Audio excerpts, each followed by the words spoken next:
সিরাজগঞ্জে এম মনসুর আলী মেডিকেলে 4 দিন ধরে চিকিৎসাধীন স্কুল পড়ুয়া শিশুটি। স্বজনরা জানান, ধর্ষণের ঘটনার আতঙ্কে এখনো মাঝে মধ্যে শিশুটি জড়িয়ে ধরছে মায়ের হাত।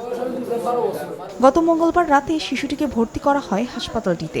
জেলার একটি উপজেলায় এনজিও পরিচালিত স্কুলে পড়তে গিয়ে শিক্ষিকার ছেলের দ্বারা শিশুটি ধর্ষণের শিকার হয় বলে অভিযোগ স্বজনদের। ঘটনার পর থেকেই পলাতক অভিযুক্ত ছেলেটি। মেন্টালি সে কিছুটা হচ্ছে ট্রমাটাইজড। আগে যখন যেরকম ছিল তার থেকে অনেকটা ইমপ্রুভড এখন। এদিকে বৃহস্পতিবার নারায়ণগঞ্জে একটি উপজেলায় 8 বছর শিশুকে চকলেট কিনে দেওয়ার কথা বলে ধর্ষণের অভিযোগ উঠেছে।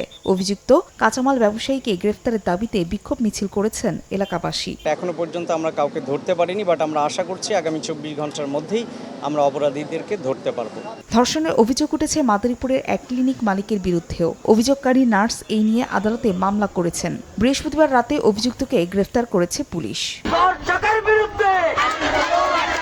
দেশের বিভিন্ন স্থানে ধর্ষণের ঘটনার প্রতিবাদে চাঁদপুরে বিক্ষোভ মিছিল করে বৈষম্য বিরোধী ছাত্র আন্দোলন। শহরের বাস স্ট্যান্ড এলাকা থেকে শুরু হয়ে মিছিলটি বিভিন্ন সড়ক ঘুরে কেন্দ্রীয় শহীদ মিনারে গিয়ে শেষ হয়। সেখানে ধর্ষণ ও নারী নির্যাতন বিরোধী বিভিন্ন স্লোগান দেন শিক্ষার্থীরা।